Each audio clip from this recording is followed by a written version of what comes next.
या आज की क्लास से शुरू किया गया है एप्लीकेशन या use of is am are was were, मतलब ऑक्सिलरी वर्ब का यूज शुरू किया गया है। जैसा कि इसके पिछले क्लास में बताया गया था कि ऑक्सिलरी वर्ब की क्या अहमियत है, क्या वैल्यू है, क्या महत्व है। यानी अगर किसी का सपना है कि हमारी इंग्लिश मजबूत हो जाए तो उसको चाहिए कि अपनी ऑक्सिलरी वर्ब को क्या करे, मजबूत करे।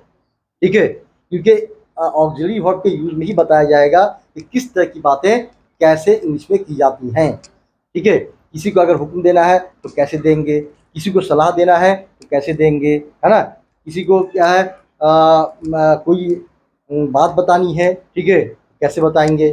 और सुना रही है तो किस तरह की बात कैसे की जाएगी, ठीक है, ये सारी बातें कहाँ आएंगी, ऑक्सिलरी वर्ब के अंदर आएंगी। ठीक है, तो ऑक्सिलरी वर्ब के अंदर सबसे पहले स्टार्ट किया हमने किसको बताना, is am are was were modal be के यूज को बताना।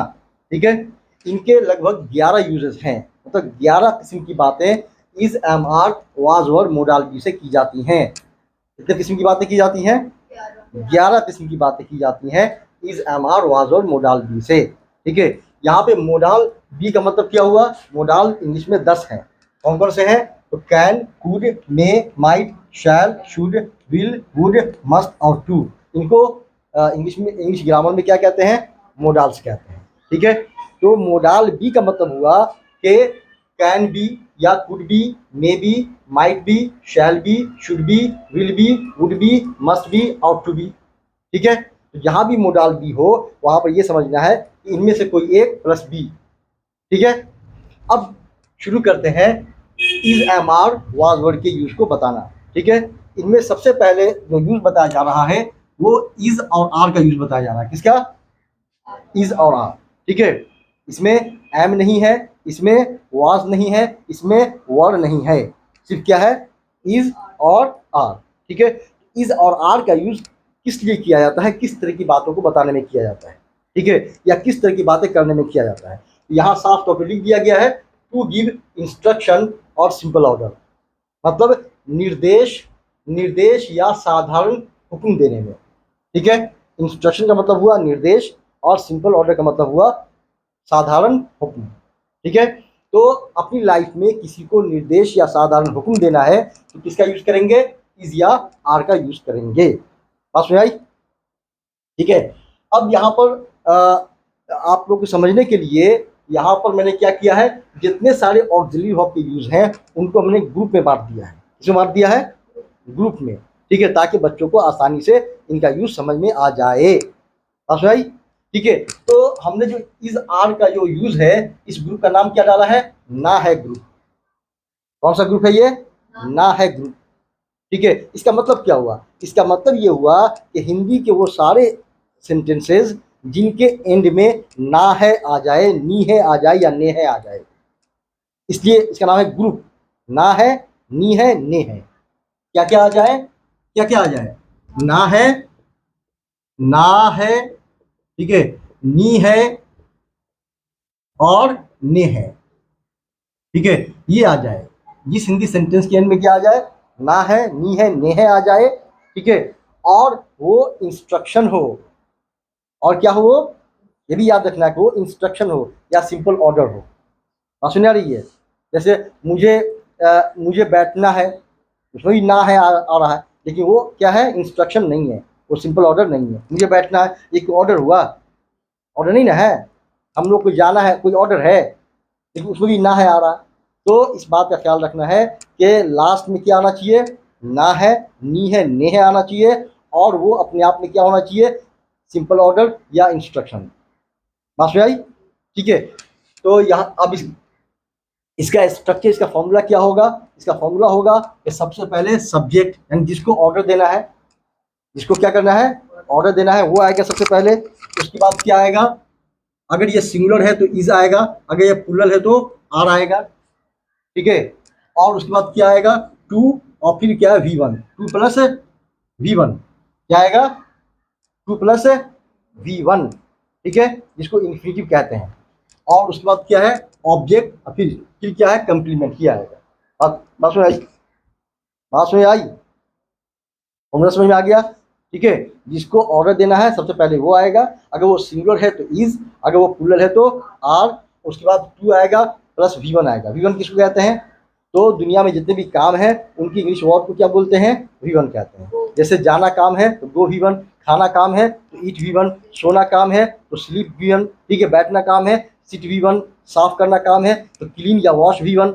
आप समझ आ रही है? तो दुनिया में जितने भी काम है उनकी इंग्लिश वर्ड को क्या बोलते हैं? V1 कहते हैं, ठीक है। तो जिस काम का हुक्म देना है उस काम की इंग्लिश वर्ड यहाँ आएगी।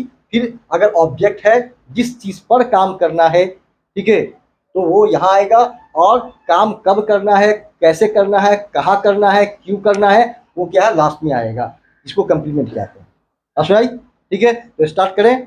अब इस तरह का जो इंस्ट्रक्शन है अभी बताया कि लास्ट में क्या आना चाहिए? ना है, नी है, ने है, और वो अपने आप में क्या होना चाहिए? इंस्ट्रक्शन होना चाहिए, ठीक है। ये नहीं कि मुझे बैठना है, मुझे जाना है, ऐसा कुछ सेंटेंस नहीं, ठीक है। जैसे यहाँ तुम्हें खाना बनाना है, मान लिया कि आप घर से बाहर जा रहे हैं या घर ही में है, तो सामने वाले को क्या कह रहे हैं? तुम्हें खाना बनाना है। ये क्या हो गया? सिंपल ऑर्डर या इंस्ट्रक्शन, ठीक है। लास्ट में क्या आया? ना है। लास्ट में क्या आया? ना है, ठीक है। तो इसकी इंग्लिश कैसे बनेगी? इसकी इंग्लिश कैसे बनेगी? तो जैसा कि बता रहा है स्ट्रक्चर, सबसे पहले क्या है? जिसको हुक्म दे रहा है वो आएगा। तो हुक्म किसको दिया जा रहा है? तुम्हें, यानी यू को हुक्म दिया जा रहा है। इसलिए यहाँ क्या आएगा? यू के साथ क्या लगेगा? यू के साथ क्या लगेगा? आर लगेगा कि इज लगेगा? आर लगेगा। यू आर, और उसके बाद क्या है? टू, ठीक है। कौन से काम का हुक्म दे रहा है? खाना बनाना, ठीक है। यू आर टू कुक, तुम्हें खाना बनाना है, ठीक है। इसी तरह से जैसे तुम्हें तुम्हें अच्छा, एक चीज बता दें कि आमतौर पे जो ऑर्डर दिया जाता है वो किसको दिया जाता है? सामने वाले को। और सामने में कौन होता है? यू होता है। इसलिए ज्यादातर ऑर्डर जो है वो यू को ही दिया जाएगा।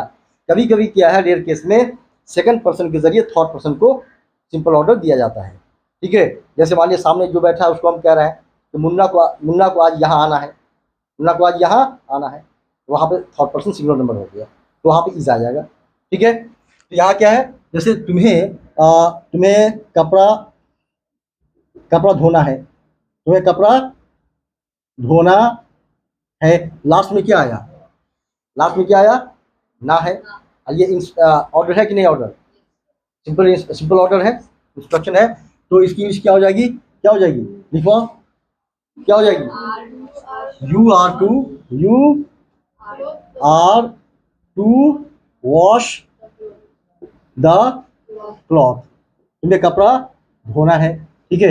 इसी तरह से जैसे तुम्हें दवा लानी है, दवा लानी है। लास्ट में क्या आया? लास्ट में क्या आया? नी है, ठीक है। अभी बताया ना कि सिंपल ऑर्डर में क्या क्या आ सकता है? ना है, नी है, ने है, ठीक है। लास्ट में तो तुम्हें दवा लानी है, मतलब ये पहचानने के लिए मैंने क्या किया? इसको ग्रुप में बांट दिया है, ठीक है। कि सिंपल ऑर्डर के सेंटेंस को कैसे पहचानेंगे? बहुत इजी है। लास्ट में क्या आ जाए? ना है, नी है, ने है, वो इंस्ट्रक्शन हो। ऐसे सेंटेंस हम लोग क्या करते हैं? 24 घंटा घर में हो या जहाँ भी हो बोलते ही रहते हैं, ठीक है। सामने वाले को हुक्म देते ही रहते हैं, ठीक है। तो तुम्हें दवा लानी है तो यू क्या हो जाएगी इंग्लिश इसकी? You are to bring medicine, you are to bring medicine, ठीक है। अब मान लिया कहीं पर फॉर्म है, वहां पे सामने वाला कह रहा है कि आपको यहाँ साइन करना है, आपको यहाँ साइन करना है, यहाँ साइन करना है। लास्ट में क्या आया? ना है। ये इंस्ट्रक्शन है, निर्देश है, ठीक है।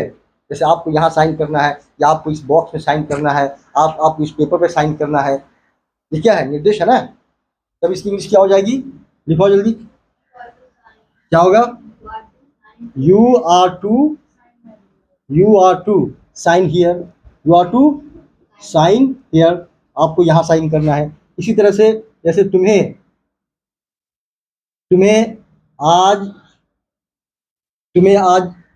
मेरे ऑफिस आना है, मेरी ऑफिस आना है। मान लिया घर से निकल रहे हैं और किसी को कह के जा रहे हैं कि तुम्हें आज क्या है, मेरी ऑफिस है, आना है, लास्ट में क्या आया, ना है, ठीक है। तो इंग्लिश क्या हो जाएगी इसकी, यू आर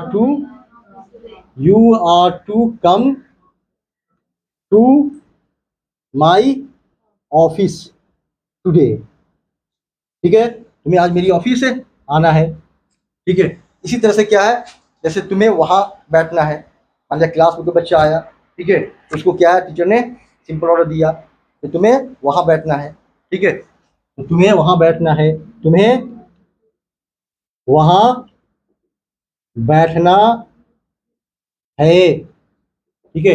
लास्ट में क्या आया, ना है, तो इस इंग्लिश क्या हो जाएगी, you you are to you are to sit there, तुम्हें वहां बैठना है, बात समझ आ रही है, ठीक है। जैसे जैसे तुम्हें मेरे लिए चाय बनानी है, तो मेरे लिए चाय बनानी है, तुम्हें मेरे लिए चाय बनानी है, चाय बनानी है, लास्ट में क्या आया, नी है ना। इस इंग्लिश क्या हो जाएगी, you are to make me tea, ठीक है, या you are to make tea for me, या तो you are to make me tea होगा, या फिर you are to make tea for me, make tea for me, समझ में आ गई। तो याद रखना, होल लाइफ, जिंदगी भर, आखिरी सांस तक कि किसी को भी इंस्ट्रक्शन देना है, सिंपल ऑर्डर देना है, तो इस रास्ते से देना है जहाँ पे इज या आर का इस्तेमाल होगा, ठीक है। क्योंकि यहाँ सब तुम था या आप था, इसलिए यू आया, कहीं पर singular third person singular number भी हो सकता है। जैसे इमरान को मेन गेट बंद करना है, Imran is to close the main gate, ठीक है, Imran is to close the, हाँ, ठीक है, Imran is to close the main gate, ठीक है। जैसे शादाब को फॉर्म भरना है, तो Shadab is to fill up the form, मतलब इंस्ट्रक्शन के सेंस में, सिंपल ऑर्डर के सेंस में, ये नहीं क्या एडवाइस के सेंस में बोल रहे हैं, ऐसा नहीं, इंस्ट्रक्शन होना चाहिए, सिंपल ऑर्डर होना चाहिए, समझ में आई। तब क्या करेंगे, इस रास्ते से बनाएंगे, ठीक है। आमतौर पे लोग क्या करते हैं, इस तरह के सेंटेंस को हैज़ टू या हैव टू से बना देते हैं, किसे बनाते हैं, हैज़ टू या हैव टू से बनाते हैं, ठीक है। जैसे तुम्हें खाना बनाना है, you have to cook food, you have to cook, ठीक है। तुम्हें कपड़ा धोना है, you have to wash the cloth, तो वो हैज़ या हैव टू के साथ जो सेंटेंस बनता है वो बाध्यता, कंपल्शन में बनता है, वो सिंपल ऑर्डर नहीं होता है। जब मजबूरी बताई जाती है कि भाई तुम्हें आज खाना बनाना है, मतलब मजबूरी हो गया, ठीक है, तो वहां पे मजबूरी बताने के लिए हैज़ टू या हैव टू का यूज किया जाता है, ठीक है। लेकिन अगर इंस्ट्रक्शन है, सिंपल ऑर्डर है, तो फिर हैज़ टू हैव टू नहीं आएगा, बल्कि क्या आएगा, इज टू या आर टू आएगा, समझ में आ गई, समझ में आई। अगर कोई ऑब्जेक्शन डाले इस तरह के सेंटेंस पे कि भाई इस तरह का सेंटेंस हैज़ टू या हैव टू से बनता है, तो उसको समझाने का कि हैज़ टू हैव टू से सेंटेंस उस वक्त बनेगा जब वो क्या हो, कंपल्शन हो, ऑब्लिगेशन हो, बाध्यता हो, मजबूरी हो, ठीक है। लेकिन अगर इंस्ट्रक्शन है, सिंपल ऑर्डर है, तो वो इज टू या आर टू से बनेगा, समझ में आई, कंसेप्ट क्लियर, ओके। हाँ, मतलब क्या करना है, हाँ, तो इसी को चेंज करेंगे, मतलब एक सेंटेंस से 8 सेंटेंस का मिनिमम निकलता है, जो 9 का तो नेक्स्ट क्लास में बता दिया जाएगा, कल की क्लास में, ठीक है। एक सेंटेंस से 8 सेंटेंस कम से कम निकलता है। जैसे तुम्हें खाना बनाना है, तो यू आर टू कुक, तुम्हें खाना नहीं बनाना है, you are not to cook, क्या तुम्हें खाना बनाना है, आर यू टू कुक, क्या तुम्हें खाना नहीं बनाना है, are you not to cook, ठीक है। तुम्हें खाना क्यों बनाना है, ठीक है, या तुम्हें खाना कब बनाना है, when are you to cook, ठीक है। तुम्हें खाना क्यों नहीं बनाना है, why are you not to cook, ठीक है, समझ में आ रही है। तुम्हें खाना बनाना है ना, you are to cook, and you, तुम्हें खाना नहीं बनाना है ना, you are not to cook, are you, ठीक है। तो एक सेंटेंस से क्या है, 8 सेंटेंस निकलते हैं, वो नेक्स्ट क्लास में बता दिया जाएगा, ठीक है। इसी हर एक से क्या है, 8 निकलता जाएगा, उसकी प्रैक्टिस कर लेनी है, राइट है, concept clear, okay, thank you, note down.